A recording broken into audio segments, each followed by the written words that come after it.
በስመ አብ ወወልድ ወመንፈስ ቅዱስ አሐዱ አምላክ አሜን። ሰላም እግዚአብሔር አምላክ ይስጥልኩም ክቡራ ስድራ እግዚአብሔር አምላክ ከመይ ኢልኩም ከመይ ነሳዕዝና ዳያ ወፂኹም አሜን። ቅዱስ እግዚአብሔር አምላክና ኃጢአትና በደልና ከይተፃፀ ናሳዕዝና ዳያ ወፂኽና ክብሪ ምስጋና ንዕኹኑ አሜን።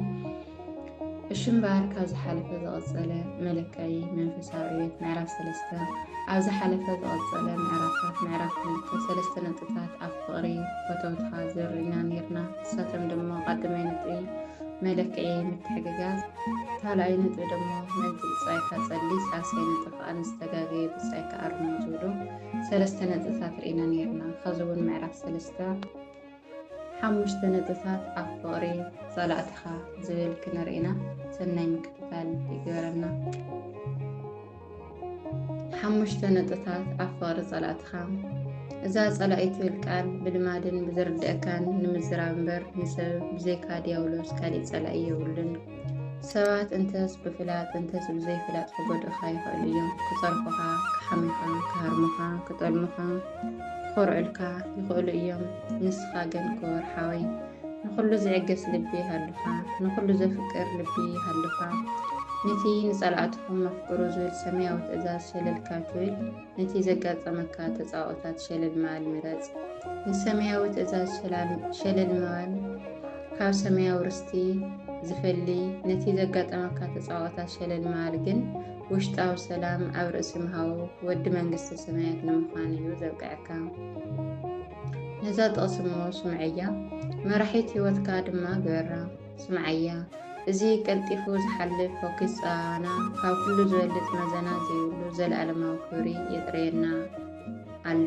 ካልኣይ ቆሮንቶስ ምዕራፍ 4:16 ከመይ ኣደናቒት ቃል እያ ለከ። እዚ ኩሉ ክፅረፍ ክግረፍ ክስጎግ ከለዉ ዝዕገሱ ዝነበሩ ነዚ ዓብዪ ተስፋ ሒዞም እዮም ለከ ተመሊሶም ነቶም ገረፍቶም ሰጎግቶም ዝጽልይሎም ዝነበሩ። እቲ ኩሉ ግፍዒ ዘለኣለማዊ ክብሪ ከም ዘዳለወሎም ፈሊጦም እዮም ለከ። ንስኻ እውን ተፃዋታት ሸለል እንተልካዮ ዘለኣለማዊ ክብሪ እዩ ዝፅበየካ ዘሎ ለከ። ዲያብሎስ ካብታ ተዳልያትልካ ዘላ ናይ ክብሪ ስፍራ ክፈልየካ ተቐያሚ ዝገብረካ ዘሎ ክወርሓወይ። ፀላእኻስ ምስ ፀላኢኻ ደኣ ይኹን። ንሰብ ብዘይካ ዲያብሎስ ካሊእ ፀላኢ ከም ዘይብሉ ኣቐዲመ ነጊረካ ነይረ እየ። ምእንቲ እዚኦም ከዓ ቅዱሳን ኣቦታት ንስኻትኩም ትፀርፉና ንሕና ድማ ንፅልየልኩም፣ ንስኻትኩም ትረግሙና ንሕና ንምርቐኩም፣ ንስኻትኩም ትፀልኡና ንሕና ነፍቅረኩም ብምባል ክርስቲያን ዝምርቕ ዝፅሊ ዘፍቅር ባህሪ ክህልዎ ከም ዝግባእ ዝምሃሩና ቀዳማይ ቆሮንቶስ ምዕራፍ 4:10። ምናልባት ንፀላኢኻ ምፍቃር ከቢድ መሲሉ ክረአየካ ይኽእል እዩ። ብርግፅ ከዓ ነዘን ቀፂለ ሂወካ ዘሎ ሕቶታት ነፍስኻ እንተዘይቐሪብካላ ከወደካ እዩ። ስለምንታይ እየ ግን ኣርዑተይ ፎኪስ እናበለ ጎይታ ከቢድ እዩ እናበልኩ ዘመኻኒ ዘለኹም? ወንጌል ማቴዎስ ምዕራፍ 11:28 እዚ ሕቶ እዚኣ ነብዛ ትስዕብ ሕቶ ክተምርሐካ እያ እምበር ደኾ ንቅዱሳን ናይ ምምሳል ህርፋን ኣለኒ እዩ።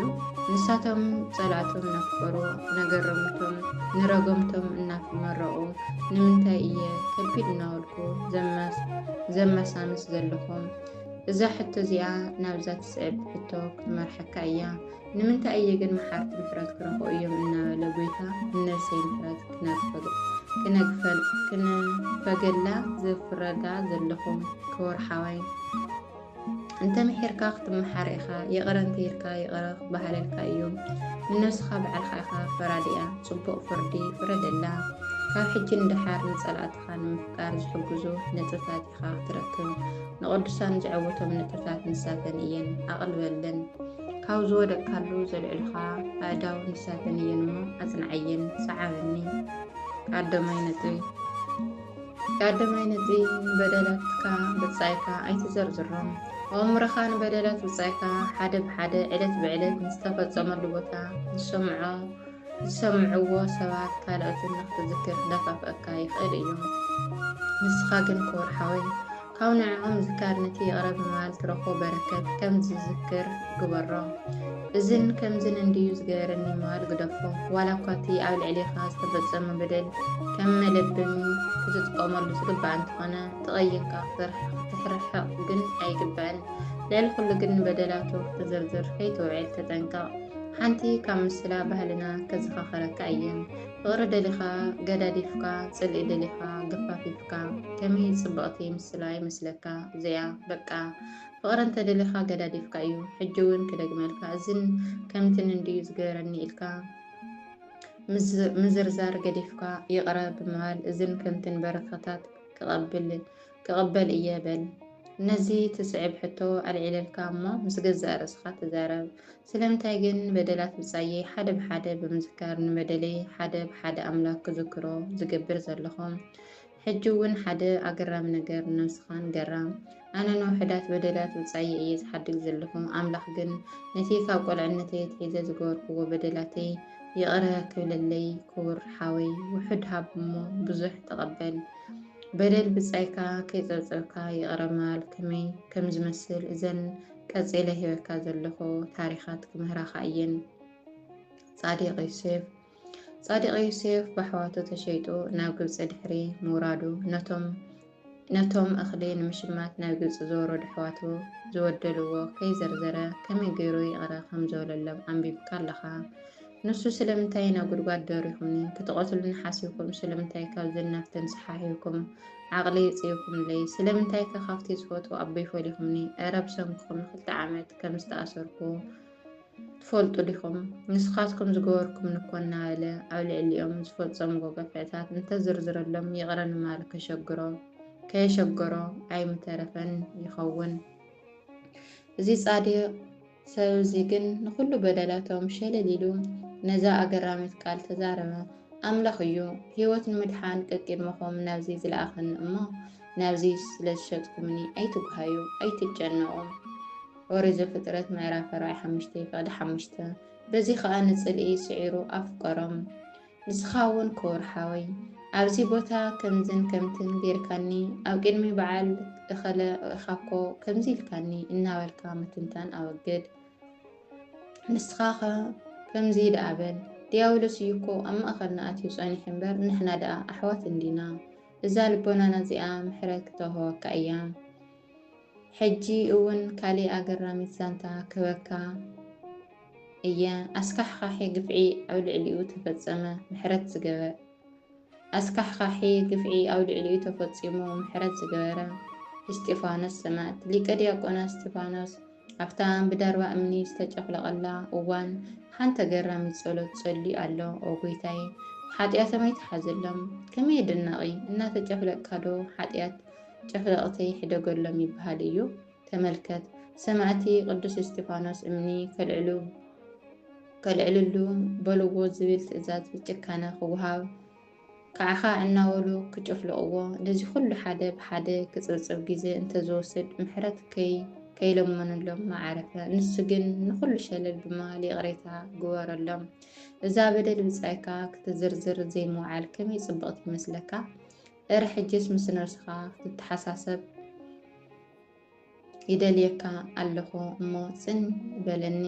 ቅዱሳን ልክዕ ክንዲዚ ግፍዕታት ወሪድዎም በደልቶም ሸለል ካበሉ ክንደይ ዝኣክል በደላት ስለ ዘወረደካ ኢኻ እኸለ እኸሊት ዝገበሩንኮ እናበልካ ንልብኻ መዝግብ ቂምን ክፍኣትን ትገብሮ ዘለኻ ናይ ብሓቂ ከተሓሳስበካ ዝግባእ ጠባይ እዩ። ይኸብደካ እንተሃልዩ ኣምሪርካ ጸሊ። በደል ብፆተይ ሸለል ኢሉ ይቕረ ዝብል ልቢ ሃበኒ ኢልካ ጸሊ። ሕጂ እውን ካሊእ ኣብነት ክበካ እየ። ጎይታና ኢየሱስ ክርስቶስ ካብ ዛንታ 2 ዓበይቲ ትምህርቲ ክበካ ደልየ ኣለኹ። ሰዓበኒ። ሓደ መዓልቲ ጎይታና ደቂ መዛሙርቱን ናብ ሓንቲ ዓድታት ሰማርያ ኣተው። እንተኾነ ግን እቲ ህዝቢ ተሪር ተቃውሞ ገበረሎም። ንጎይታ ዝኣክል ምቕባል ኣበይዎ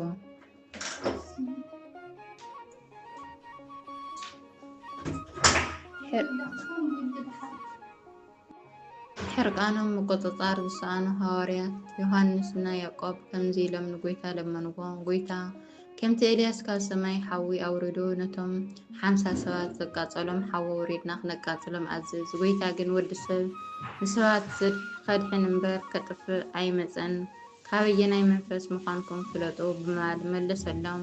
ወንጌል ሉቃስ ምዕራፍ 9:51 ተመልከቱሞን ፈጣሪ ዝኣክል ውፃእ ክትብሎ መዋዳድር ዘይብሉ በደል እዩ። እንተኾነ ግን እቲ ንጸላእትኹም ኣፍቅሩ ዝበለ ጎይታ ንበደሎም ከይዘርዘረ ሸለል በሎም እኳ ደኣ ከድሕኖም ምዃኑ ኣተስፍዎም ኣስተውዕል እሞ ክቡር ሓወይ ጎይታ ዝኣክል እናተጻረፈ እናተናዓቐ ሸለል ካበለ ንስኻ ደኣ መን ኮይንካ ኢኻ ኣነዶ ከምዚ ይበሃል እናበልካ ንዕሽነት ሰባት ክትዝርዝር ትውዕል ብልክዕ ዓብዪ በደል በፂሑካ ክኸውን ይኽእል እዩ። እንተኾነ ግን ክርስቲያን ምዃንካ ኣይትዘንግዕ።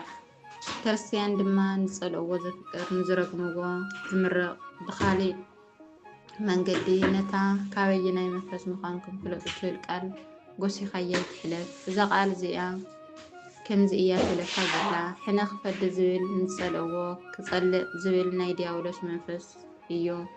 ድገማ እሞ ካበየናይ መንፈስ ምዃንኩም ፍለጡ። ስለዚ ክቡር ሓወይ ናየናይ መንፈስ ምዃንካ ነብስኻ ሕተታ። ኣሜን ኣሜን። ስለ ቃል ናይ ቃል ባዕልቤት የርአና ስኻረን ተመስገነን ይኾን ዝነበረና ኣብዚ ወዲእናኛና ካልኣይ ነጥቢ ሒዝናልኩም ክሳዕ ንመጽእ ሰናይ ቅድሚት ስብሐት ለእግዚአብሔር ወለወላዲቱ ድንግል ወለመስቀሉ ክቡር ኣሜን።